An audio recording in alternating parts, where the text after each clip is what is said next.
नमस्कार, जोहार। युवा के प्लेटफॉर्म में आप सभी का स्वागत है। युवा के ऑनलाइन क्लासेस में अभी लगातार आंसर राइटिंग का प्रोग्राम हर संडे चलाया जा रहा है 14 जेपीएससी के लिए। तो 14 जेपीएससी के लिए हमारा मेंस के लिए जो सवाल था एक इस बार इकोनॉमिक्स को लेकर, तो वो सवाल है, भारत के राजकोषीय संघवाद को किन चुनौतियों का सामना करना पड़ रहा है। राजकोषीय संघवाद के विकास के लिए सरकार के प्रयासों की समीक्षा करें और चुनौतियों को दूर करने के लिए संभावित समाधानों पर चर्चा कीजिए। ये सवाल था। आइए देखते हैं कि आखिर इस सवाल को लिखा कैसे जाए। ये सवाल कल युवा धुमकुड़िया के ऑनलाइन प्लेटफॉर्म पर इस टेस्ट का आयोजन किया गया था और ये हर संडे चलाया जा रहा है 14 जेपीएससी के लिए। अगर आप जुड़ना चाहें इस टेस्ट श्रृंखला से तो आप जुड़ सकते हैं 9608166520 पर व्हाट्सअप कर सकते हैं। आइए देखते हैं हम लोग इस सवाल को कैसे लिखते हैं। अगर इसका एक मोटा मोटी ड्राफ्ट हम लोग तैयार करें तो एक उत्तर परिचय होगा जो 4 से 6 लाइन आप लिख सकते हैं। उसके बाद राजकोषीय संघवाद क्या है और उसके घटक बता सकते हैं, संवैधानिक और गैर संवैधानिक संबंधों पर जो आधारित है भारत का। राजकोषीय संघवाद दरअसल केंद्र और राज्य के बीच में वित्तीय संबंधों को परिभाषित करता है। तो उसके कंपोनेंट जो घटक हैं कि संवैधानिक घटक क्या हैं जो राजकोषीय संबंध स्थापित करते हैं और गैर संवैधानिक क्या हैं, आप इनको दिखा सकते हैं। उनकी चुनौतियों को बता सकते हैं और सरकार के प्रयास और साथ ही सुझाव आप दे सकते हैं। चाहे तो आप इसमें राजकोषीय संघवाद के क्या लाभ होंगे वो भी लिख सकते हैं। आइए देखते हैं इस सवाल को। राजकोषीय संघवाद। राजकोषीय संघवाद केंद्र राज्य वित्तीय संबंधों को परिभाषित करता है। पिछले दशकों में वित्तीय संबंधों के संविधान में प्रावधान के बावजूद काफ़ी बहसें हुई हैं। हाल के वर्षों में राजकोषीय संघवाद के विकास के लिए कई नवीन प्रयास किए गए हैं। संविधान में 3 प्रावधान राजकोषीय संघवाद को लेकर महत्वपूर्ण है। पहला, अनुच्छेद 1, भारत और राज्यों का एक संघ होगा। दूसरा, 7वीं अनुसूची जिसमें संघ और राज्यों के विषय आवंटित हैं। और तीसरा, अनुच्छेद 280। ये 3 महत्वपूर्ण अनुच्छेद हैं जो भारत में राजकोषीय संघवाद को लेकर संविधान में प्रावधान दिए गए हैं। इसके बाद में आप इसके चुनौतियों को लिख सकते हैं। इसके कंपोनेंट आप यहाँ पर दे सकते हैं। संवैधानिक, अगर हम वित्तीय संबंधों को देखते हैं तो वित्तीय संबंधों को 2 भागों में बांटा जा सकता है भारत में। एक संवैधानिक जिसमें भाग 12, 13 वित्त आयोग, कराधान, ये सब चीज़ें आपके लिखी जा सकती हैं। और गैर संवैधानिक में जैसे नीति आयोग,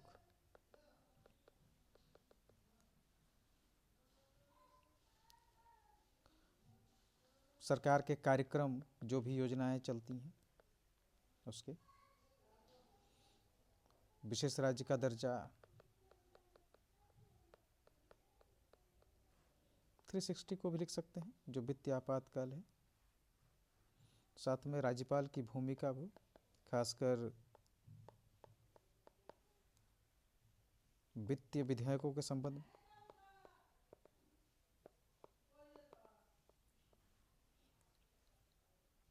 तो इस तरह से आप जो है वित्तीय संबंधों को 2 भागों में बांट सकते हैं।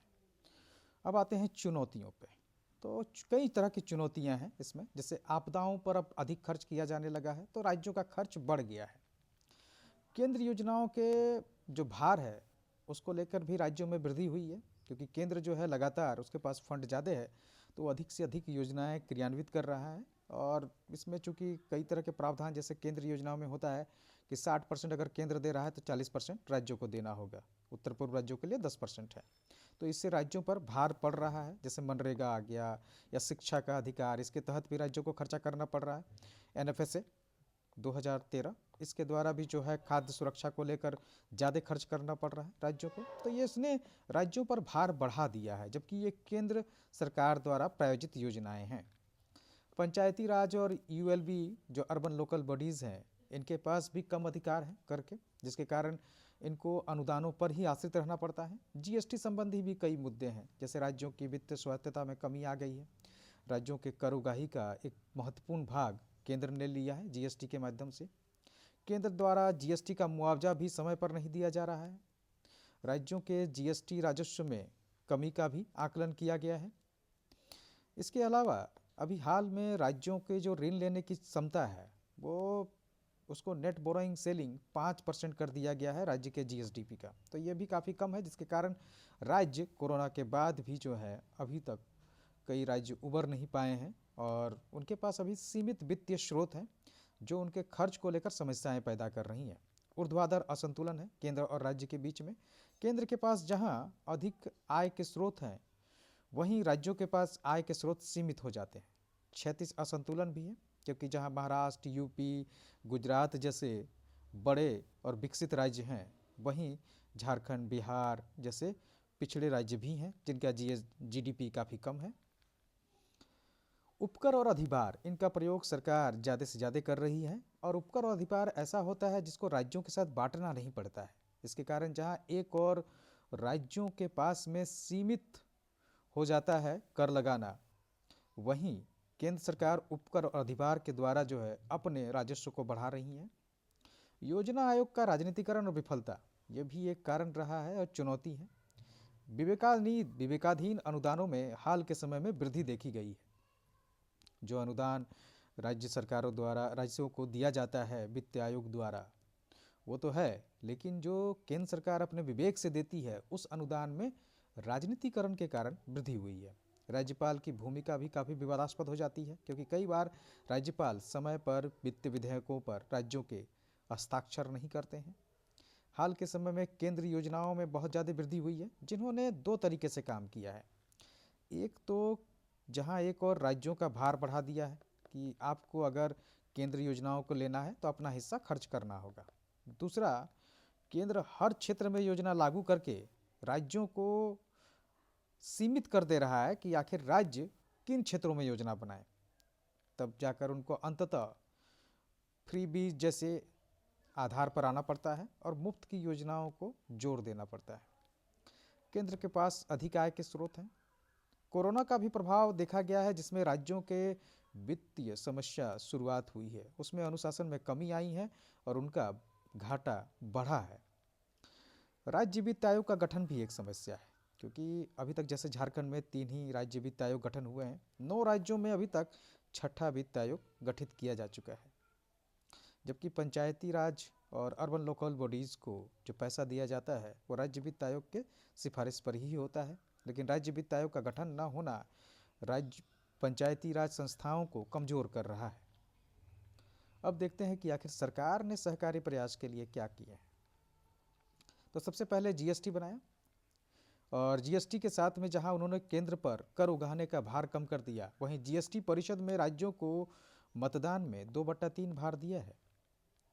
वित्त आयोग जहां अनुदान और करों का भाग, केंद्रीय करों के हिस्से की बात करता है, 14वां वित्त आयोग में केंद्रीय करों में हिस्सा 42% तक बढ़ा दिया गया। अर्थात केंद्रीय करों में, शुद्ध केंद्रीय करों में राज्यों का हिस्सा 42% कर दिया।